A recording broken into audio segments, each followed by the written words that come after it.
Richard Emonetto, hockeyeur professionnel avec les Yeti Hockey Club Mont-Blanc Saint-Gervais-Megève, prend sa retraite à 50 ans. Quelques mots de Richard, interviewé par Bruno Magnan. Bien, alors on est avec Richard Emonetto, une sorte de légende locale quand même. Et on est avec lui parce qu'il vient de mettre un terme à une carrière qu'on pourra qualifier d'une longévité assez exceptionnelle. C'est vrai. 50 ans de carrière. Enfin, 50 ans, t'arrêtes à 50 ans. J'arrête à 50 ans, ça fait 30 ans de professionnalisme. C'est vrai qu'à un moment donné, il faut savoir dire stop aussi, parce que même si on a envie, le corps, lui, un petit peu moins. Et il vaut mieux arrêter en haut que d'arrêter par des blessures ou par le niveau. Donc tu stoppes ta carrière alors que tu jouais avec donc Mont-Blanc, le Megève Saint-Gervais. Mais est-ce que tu peux nous dire un petit peu, tu peux nous parler un petit peu de ta carrière parce que tu n'as pas joué que à Saint-Gervais-Megève, tu as joué aussi à Chamonix et aussi dans d'autres équipes de la Ligue Magnus, qui est le championnat professionnel français. Oui. J'ai commencé réellement ma carrière au Canada à l'âge de 16 ans. Je suis parti faire mes armes là-bas. J'ai vécu 4 ans là-bas. Petite blessure, je suis revenu en France. J'ai commencé pro en 93 à Chamonix.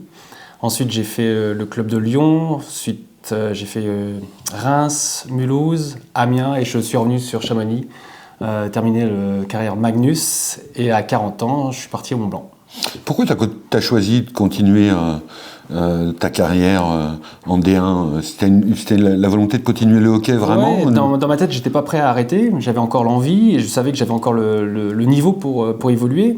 Et à l'époque, c'était Alain Boisson qui est venu me chercher. Il m'a dit j'ai totalement confiance en toi. Je veux que tu me donnes un coup de main. On est une équipe jeune. On veut la restructurer. Et c'est comme ça que j'ai continué dans cette voie. Est-ce que tu peux nous parler un peu de ces dernières années avec les Yeti ? C'est devenu de plus en plus professionnel. En 10 ans, l'évolution, elle est énorme parce qu'elle était un petit peu à l'abandon comme équipe dans les années 2013-2015. C'était un petit peu le hola. Et petit à petit, c'est commencé à se restructurer, à être encadré. On a Rudy Goua qui est arrivé à la tête du club et c'est vrai que ça a donné un certain professionnalisme avec son équipe. Et là, ça faisait 3-4 ans qu'on faisait les demi-finales. Et là, cette année, c'est un...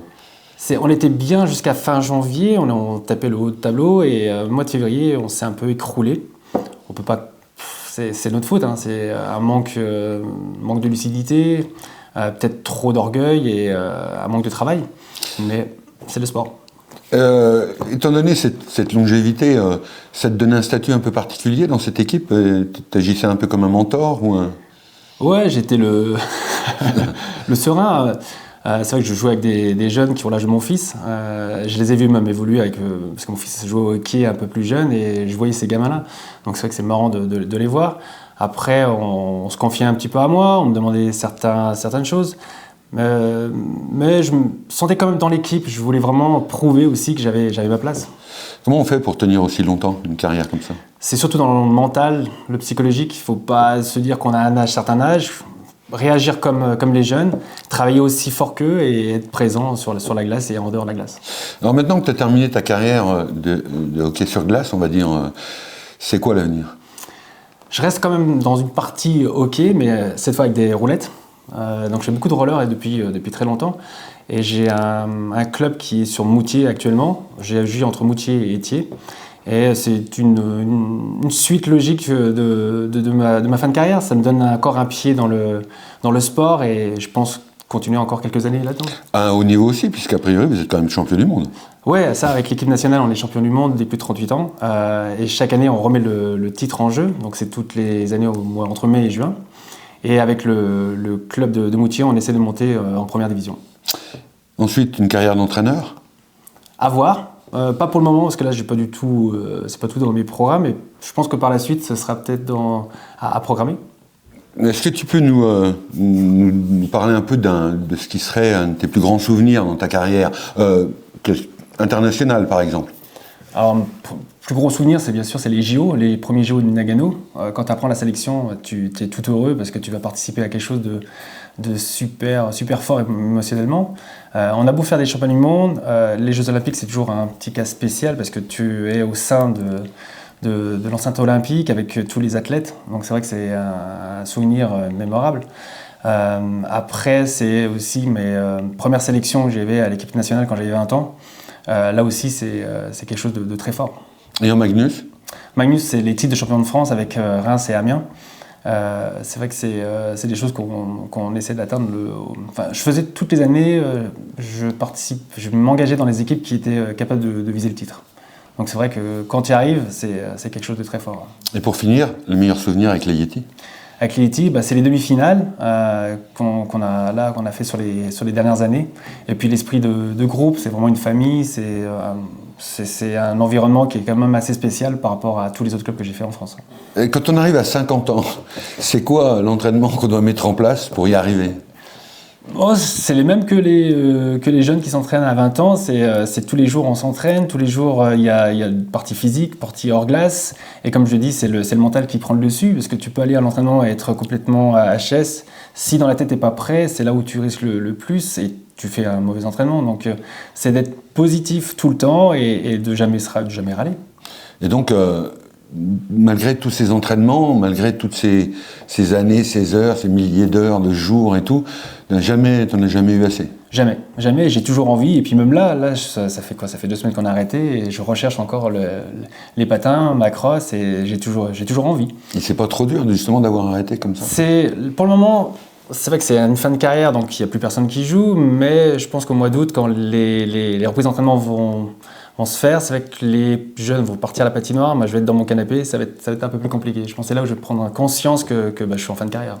Alors, qu'est-ce qui t'a fait arrêter? C'est quoi le déclic qui te dit j'arrête? L'année dernière, en fin de saison, j'ai dit tiens, j'ai 49 ans, 50 ans, est-ce que ce serait pas dire on arrête sur un chiffre rond, sachant qu'il reste encore une belle année, et autant arrêter sans qu'il y ait de bobos. Donc j'avais décidé ça en début de saison, et après à partir de décembre, je dis réellement on fait une fin de saison, une fin de carrière. 50 ans, c'est un beau niveau, un bel âge, et autant arrêter sur le podium. Avec une belle fête pour cette fin de carrière. Ouais, c'était vraiment très chouette ce qu'ils ont fait avec une commémoration, mon maillot qui a été retiré, c'est vraiment exceptionnel. Et tous les joueurs avaient un maillot à ton nom. Exactement, ouais.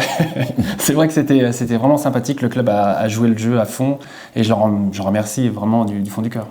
Donc il y a presque 50 ans, t'as pas eu de blessure particulière? T'as pas été plus blessé que dans ta carrière? J'ai eu les croisés des deux côtés, j'ai eu le nez pété, des dents cassées. Mais ça, c'est tout au long de ta carrière? Tout au long de ma carrière, mais ouais. Quand t'es approché de la fin... Non, sur les 10 dernières années, aucune blessure. C'est le niveau en France a évolué aussi dans un sens où il y a beaucoup moins de contacts. Moins de contacts, moins de blessures. Un jeu plus aéré, plus rapide, plus technique. Et c'est vrai que quand j'ai commencé, moi, il y a une trentaine d'années, on finissait pas un match on finissait avec des bleus de partout, on était écorchés. Et là, c'est vrai que là, le contact, il y en a moins en moins. Il faut dire aussi une chose, c'est que finalement, vous êtes 2 dans le monde à avoir une telle longévité.